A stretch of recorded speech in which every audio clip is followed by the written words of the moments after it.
ನನ್ನ ಆರೋಗ್ಯ ದಿನದಿಂದ ದಿನಕ್ಕೆ ಕೆಡ್ತಿದೆ. ಮುಂದೆ ಏನಾಗುತ್ತೋ ಗೊತ್ತಿಲ್ಲ.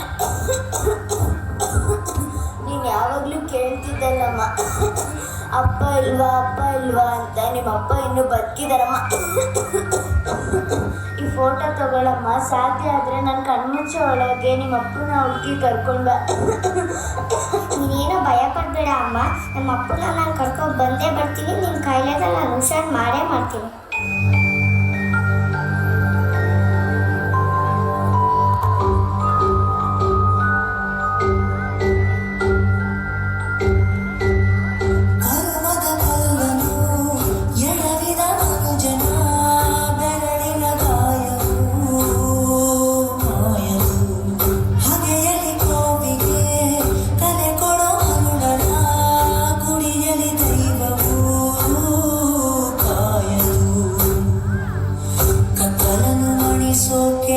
ಚೀಟ ದೀಪ ಊರೂರನ್ನೇ ಸುಡುವಂಥ ಜ್ವಾಲೆಯಾಯಿತೇನು.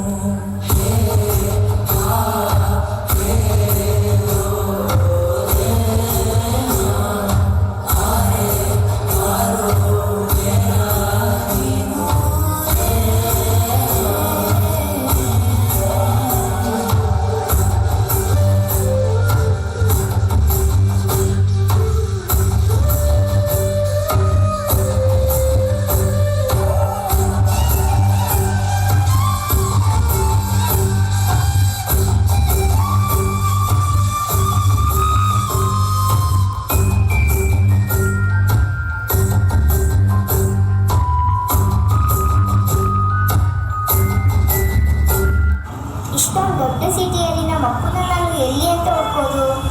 ಅಲ್ಲಿ ಯಾರೋ ಒಬ್ರು ಅಣ್ಣ ಬರ್ತಿದ್ದಾರೆ, ಅವ್ರನ್ನ ಕೇಳಿ ನೋಡೋಣ. ಅಣ್ಣ, ಒಂದು ನಿಮಿಷ ನಿಂತ್ಕೊಳ್ಳಿ. ಏನು ಪುಟ್ಟಿ? ಅಣ್ಣ, ಈ ಫೋಟೋದಲ್ಲಿ ಇದ್ದಾರಲ್ಲ, ಅವ್ರನ್ನೆಲ್ಲರೂ ನೋಡಿದ್ದೀರಾ? ಇಲ್ವಲ್ಲ, ಈ ಥರದವ್ರನ್ನೆಲ್ಲೂ ನೋಡಿಲ್ವಲ್ಲ. ಅದು ಸರಿ, ಇವ್ರು ನಿಂಗೆ ಏನಾಗಬೇಕು ಪುಟ್ಟಿ? ಅಣ್ಣ, ಇವರು ನಮಗೆ ತುಂಬ ಬೇಕಾದವರು. ಇವರಿಗೋಸ್ಕರನೇ ನಮ್ಮ ಹಳ್ಳಿನಲ್ಲಿ ಒಂದು ಜೀವ ಕಾಯ್ತಾ ಇದ್ದೆ. ಇವ್ರು ಎಲ್ಲರೂ ಸಿಕ್ಕಿದ್ರೆ ನನಗೆ ಹೇಳ್ಬಿಡಿ ಅಣ್ಣ. ಹಾಂ ಸರಿ ಪುಟ್ಟಿ. ಅದು ಸರಿ, ನೀನು ಎಲ್ಲಿರ್ತೀಯ? ನಾನು ಮೆಟ್ರೋ ಸ್ಟೇಷನ್ ಕೆಳಗಡೆ ಇರ್ತೀನಿ. ಸರಿ ಪುಟ್ಟಿ, ನಾನು ನೋಡ್ತೀನಿ.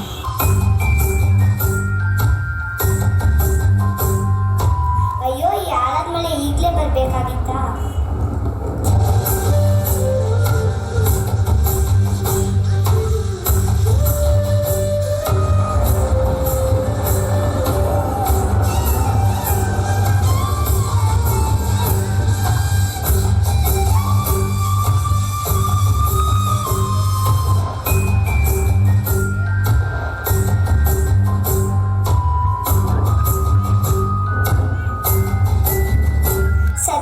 ಮಳೆ ನಿಂತೋಯ್ತಪ್ಪ, ಕತ್ಲೆ ಬೇರೆ ಆಗ್ತಾ ಇದೆ.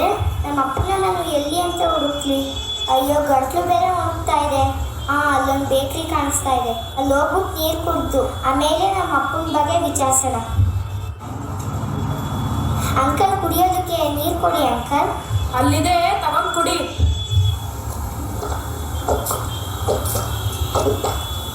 ಅಂಕಲ್, ಈ ಫೋಟೋದಲ್ಲಿರೋರನ್ನ ಎಲ್ಲರೂ ನೋಡಿದ್ದೀರಾ? ನಮ್ಮ ಅಂಗಡಿಗೆ ದಿನಕ್ಕೆ 1000 ಜನ ಬರ್ತಾರೆ. ಅವ್ರನ್ನೆಲ್ಲ ನೋಡ್ಕೊಂಡು ಕುತ್ಕೊಳ್ಳೋಕ್ಕಾಗುತ್ತಾ? ಹೋಗೋ ಕೆಲಸ ನೋಡು, ಬಂದ್ಬಿಡ್ತಾರೆ.